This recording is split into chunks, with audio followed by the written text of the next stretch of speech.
नमस्कार मित्रों, मैं रनीश कुमार सिंह नूतन मार्केट डिजिटल प्लेटफॉर्म पर आप सभी का स्वागत है।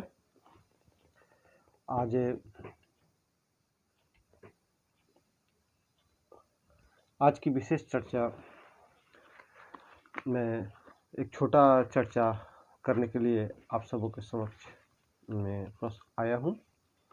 और आज चर्चा फिर हम बिहार विधानसभा चुनाव के परिणाम के बाद की स्थिति जो है उस पर हम बात करेंगे आप सबों से।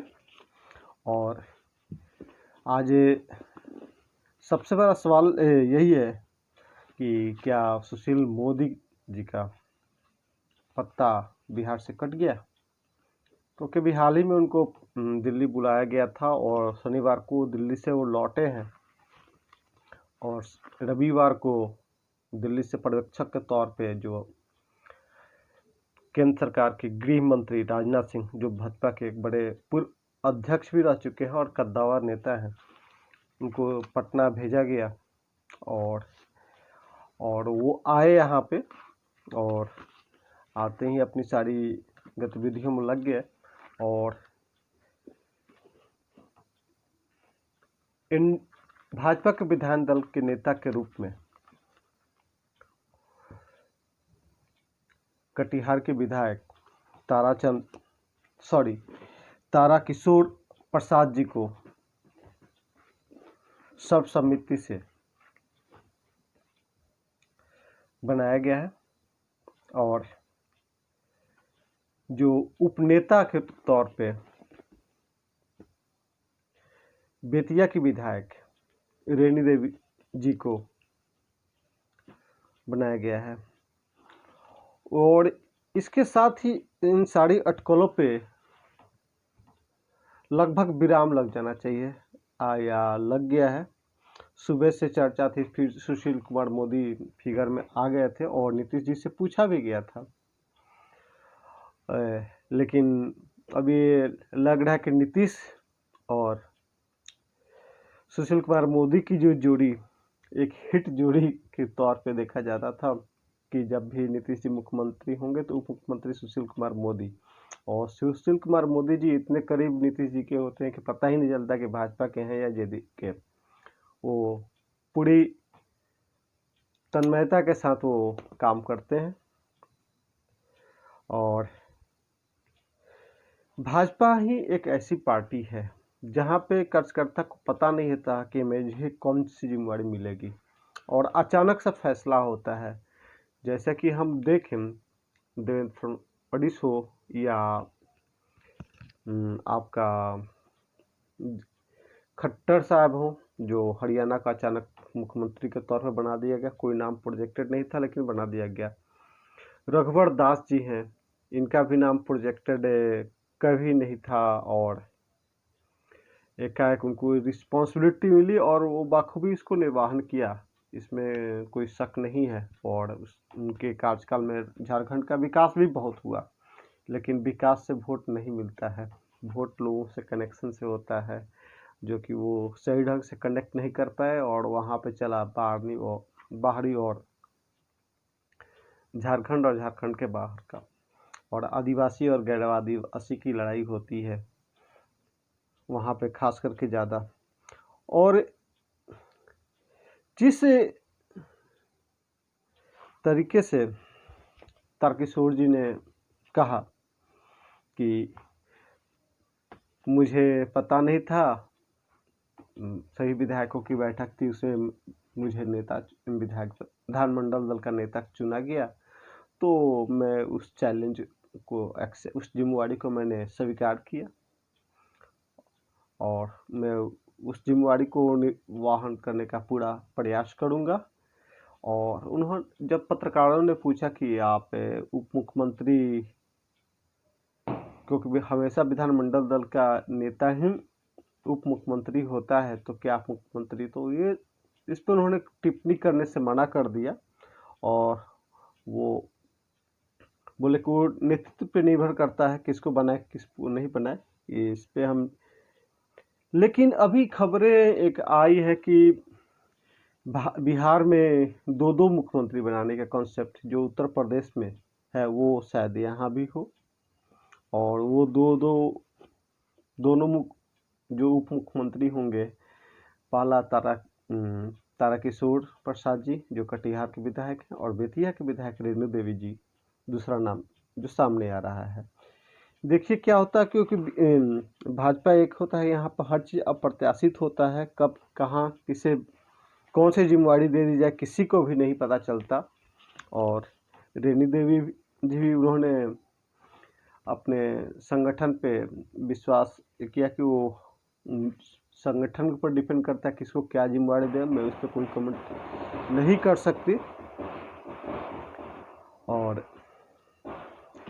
ये चर्चा करने के लिए मैं आपके पास आया था। और कल भैया दूज है, और भैया दूज के दिन शाम को 4-4:30 बजे के आसपास नीतीश जी एक छोटे मंत्रिमंडल के साथ शपथ ग्रहण करेंगे। उस पर लेकिन अभी तक खुल के कुछ आया नहीं है, और संभावना ये है कि बड़ा कैबिनेट अभी नहीं होगा, अभी एक छोटा कैबिनेट के रूप में ही होगा, और वो कल शाम को 4:30 बजे के आसपास अपना शपथ ग्रहण करेंगे। और इसी बीच वो सुशील कुमार मोदी जी भी ट्वीट करके सर्वप्रथम, जैसे उनको विधानमंडल दल का नेता चुना गया, वैसे ही उन्होंने ट्वीट करके उसकी बधाई दी। और उन्होंने लिखा कि भाजपा और संघ परिवार 40 वर्षों के राजनीतिक जीवन में इतना दिया शायद किसी दूसरे दल में नहीं मिलता, या न मिला होगा न मिलेगा किसी को। और आगे जो भी जिम्मेदारी मिलेगी उसकी मैं निर्वहन करूंगा, और कार्यकर्ता का कोई पद छीन नहीं सकता मुझसे कोई। मैंने उनको लग गया था कि नहीं, अब मैं शायद नहीं बन पाऊंगा विधायक उप मुख्यमंत्री। इनका कहने का मतलब यही है, क्योंकि शायद सुमो को लेकर के, मैंने सुशील मोदी जी को लेकर के काफ़ी ज़्यादा अंदर खाने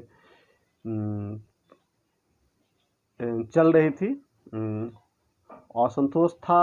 और क्योंकि सुशील मोदी की एक छवि जो है नीतीश सरकार में यस मैन की थी, यस सर वाली छवि, शायद उस छवि से बाहर नहीं निकल पाए, और शायद वो किसी और नेता को आगे बढ़ा नहीं पाए। विगत 15 साल में कोई सुशील कुमार मोदी से कोई बड़ा कद नहीं बन पाया, चाहे मंगल पांडे जी अध्यक्ष रहे हो, चाहे नित्यानंद राय जी हो, चाहे संजय जायसवाल जी, ये लोग भी अपना कद को बड़ा नहीं कर पाए। और शायद इसका भी एक ये है। और अंदर सेकेंड की जो विपक्षी दल है वो इसे अस्थायी मानती है कि ये सरकार ज़्यादा दिन तक नहीं चल पाएगी, क्योंकि ये गठबंधन नीतीश कुमार को डैमेज करके और डैमेज कंट्रोल किया जा रहा है। उनका कहने एक मोटा मोटी यही है, लेकिन मुझे नहीं लगता, मुझे लगता है कि ये सरकार आके चलेगी और एक लंबा चलेगी सरकार। और कोरोना को लेकर के दिल्ली में अब खबर आते हैं कोरोना के ऊपर। कोरोना दिल्ली में काफ़ी ज़्यादा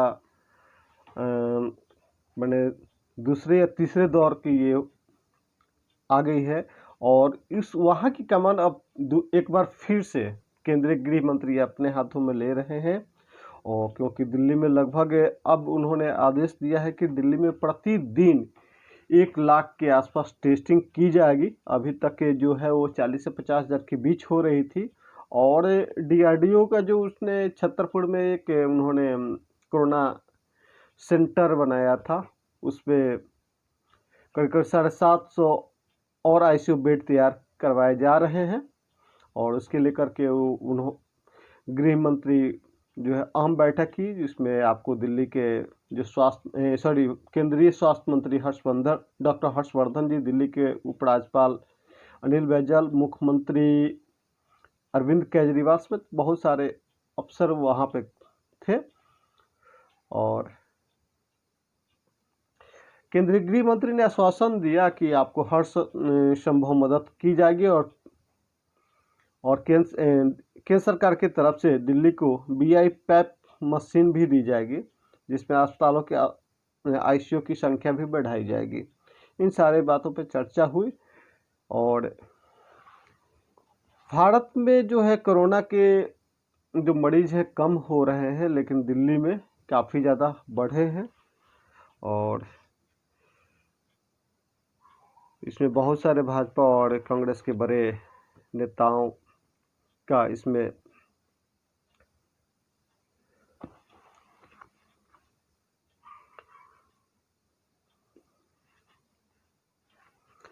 अब आज ये भारत चाइना बॉर्डर पे जो गतिरोध शुरू हुआ था, अब वो पहले वाला गतिरोध नहीं हुआ। लग रहा है कि धीरे धीरे चाइना पीछे लौटने की तरफ है, क्योंकि चाइना को भी काफ़ी ज़्यादा नुकसान हुआ है। और लेकिन चाइना पे चाइना पे विश्वास करना काफ़ी टफ काम है। और ये फिर भी अपना इसके अलावा कोई है नहीं है, क्योंकि गतिरोध तो ख़त्म करना है। और जैसे जैसे ठंड आएगी चीनी सेना उतना ये नहीं है, लेकिन फिर भी भारत आगे बढ़ रहा है उस पर। और अब हम आते हैं एक कॉर्पोरेट डील पे, जो कि रिलायंस का एक रिलायंस रिटेल एक उसकी सब्सिडरी कंपनी है, जिसने home decor solution company urban lander की 96% हिस्सेदारी को खरीद ली है। ये सौदा करीब 182.12 करोड़ रुपए का कैश ट्रांजैक्शन से हुआ है। ये अपने आप में बड़ा ये है। इससे कंपनी को अर्बन लैंडर की 100% होल्डिंग उसको मिल जाएगी, क्योंकि 96% जब ले लिया तो 4% बचता है, तो लगभग 100% ही है।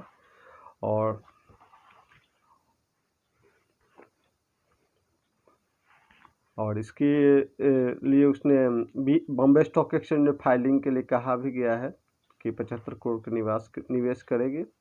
और ये बाकी का जो निवेश प्रक्रिया टोटल है, इसमें एक लंबी प्रक्रिया हो जो कि वो 2023 तक पूरा कर लिया जाएगा। और वैसे अर्बन लैंडर की जो शुरुआत है 17 फरवरी 2012 को हुई थी। अर्बन लैंडर एक होम फर्नीचर एंड डेकोर उत्पाद के बिक्री से जुड़ा करने वाली एक डिजिटल प्लेटफॉर्म थी। तो रिलायंस को देखा जाए तो आज खासकर रिलायंस इंडस्ट्री डिजिटल सेक्टर में काफ़ी ज़्यादा एग्रेसिवली काम कर रही है। रिलायंस जियो से उन्होंने स्टार्ट किया, वो एक प्लेटफॉर्म उन्होंने बनाया और काफ़ी ज़्यादा पैसा लिया और उसने ग्राहकों को काफ़ी एग्रेसिवली एक्वायर किया। और आज उनके पास एक इंडिया का नंबर 1 टेलीकॉम में है और 4G टेक्नोलॉजी, उत्तम टेक्नोलॉजी के साथ 5G पे भी काम कर रहे हैं। तो एक भारत के लिए प्राइड की बात है।